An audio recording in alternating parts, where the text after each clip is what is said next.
Bro Maniacs, welcome back. Welcome to the show.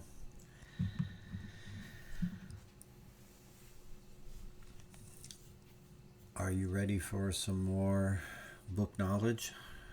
That's good because I have some for you. I have what you're looking for. We'll cut to the chase. Today we're going to be talking about the Inca Empire.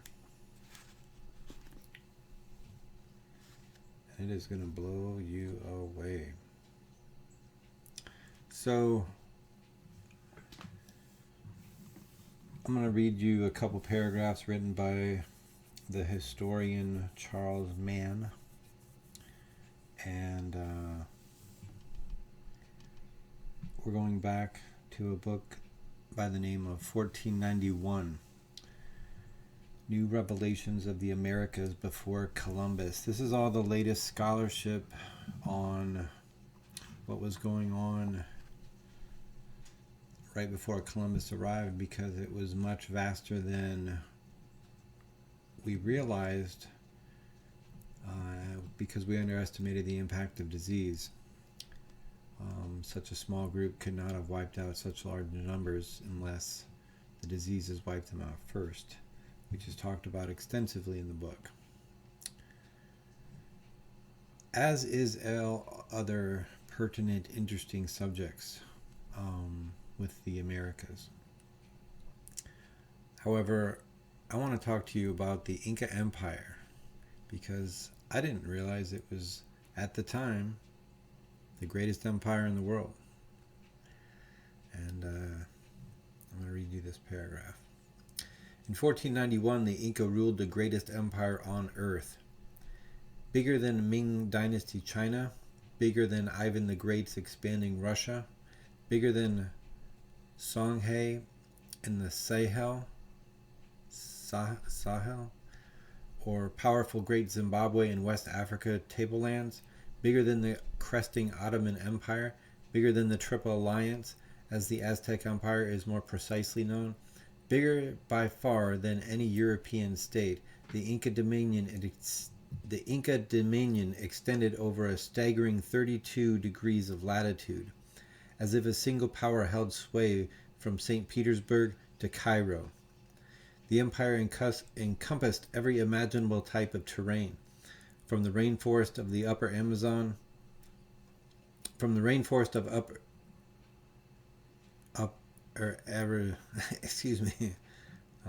people are talking to me. From the rainforest of Upper Amazonia to the deserts of the Peruvian coast and the 20,000-foot peaks of the Andes between. If imperial potential is judged in terms of environmental adaptability, wrote the Oxford historian Felipe Fernandez Armesto, the Inca were some of the most impressive empire builders of their day. That's amazing.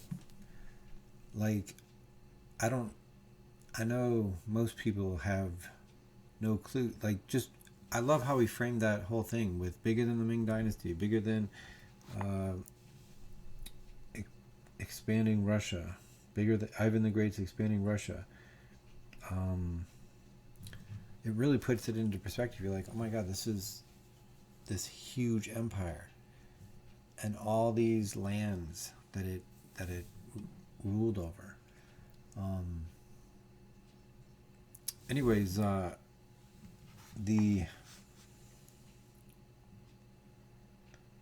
emperor in charge of that empire, how they treated him like a god. Like, the book talks about everything this guy touched was collected, so that nobody else could sully it by touching this, something that the god had touched. And they burned everything once a year that he had touched. Everything that he had touched during the entire year, they collected and burned. Here's another fascinating aspect of this. What do you even call that? Like, it's an empire that's built around a divine autocrat? Anyways, not the least surprising feature of this economic system was that it functioned without money. True, the lack of currency did not surprise the Spanish invaders, Much of Europe did without money until the 18th century. But the Inca did not even have markets. Economists would predict that this non-market economy, vertical socialism, it has been called, should produce gross inefficiencies. This surely occurred, but they were errors of surplus, not want. The Spanish invaders were stunned to find warehouses overflowing with untouched cloth and supplies. But to the Inca, brimming coffers signified prestige and plenty. All was part of the plan. Most importantly, Tawantinsuyu managed to eradicate hunger. The Peruvian novelist Mario Vargas Llosa noted. Though no fan of the Inca, he conceded that only, quote, only very small number of empires throughout the whole world have succeeded in achieving such a feat. Fascinating stuff. This divine Inca who was created this socialistic empire that expanded, 32 degrees of latitude. Fascinating stuff. And there is much more in that book, 1491. The chapter after that gets into,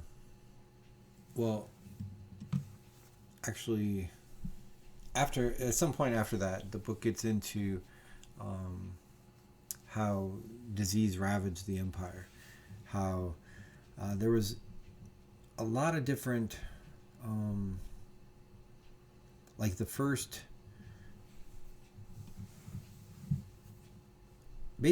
contact was going on and the empire was already dealing with the plague or whatever the Europeans had brought over. I think it was smallpox was the first thing everybody was laying waste to. Like a third of the people are dying from smallpox right as these guys roll into town. And the empire couldn't withstand. There was a lot of other factors, but that one brought it to its knees pretty quickly, because it was just wave after wave after wave. Like the book talks about how, actually a couple of books talk about this subject, about how broadly anyways, they discuss the subject of the Europeans had all these domesticated animals as part of an agricultural lifestyle. The natives here had agriculture also, but they grew completely different things, and they also they only used llamas and dogs as animals.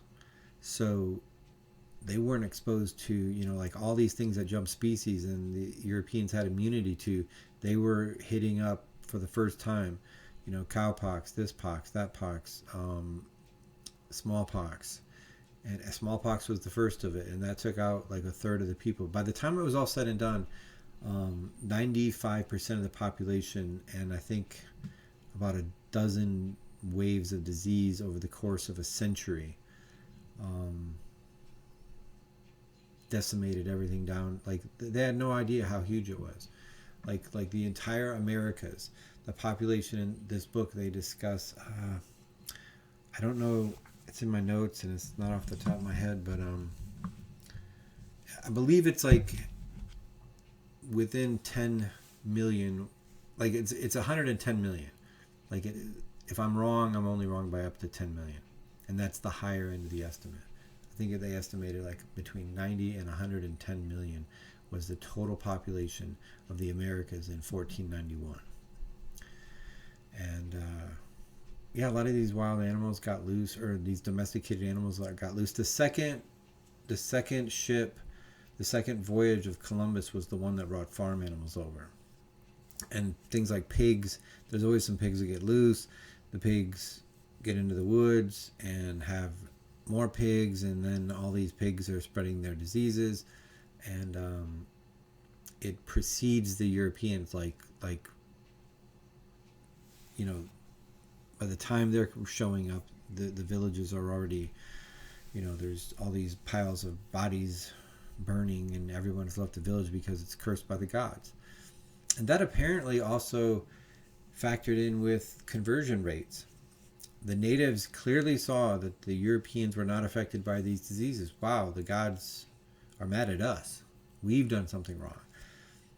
So they quickly converted. Like they left their religions behind because of the Holocaust that was going on, like by disease, and because we're talking about such small numbers of people, like early on. And yes, they did have some technological advantages for sure. There's no doubt about that. And they also fought a different type of war, which was crucial to their success as well. But everything was being crippled by diseases internally and already falling apart. Like the Aztec Empire, the Triple Alliance Empire, and the Inca Empire were some of the biggest empires the world has ever known. And the idea that 300 men can take that on, I mean, yeah, sure, that feeds some egos. Is anyone who's descended of those 300 people like, my, like that's like being descended from this, like the 300 graphic novel. My throat decided to censor that comment, I guess. I guess they don't like comic books. But check the book out, 1491. It is so I hardly scratched the surface. Just the Inca Empire is, you're like, oh my God, this is this amazing it's an amazing moment in history. It's an amazing tragedy. It's an amazing story. It's an amazing part of history. And it's not what everybody thinks it is. It's much more complicated and much more bigger and huger than we previously could even imagine. Check it out, and you won't regret it. Thanks for tuning in, and farewell.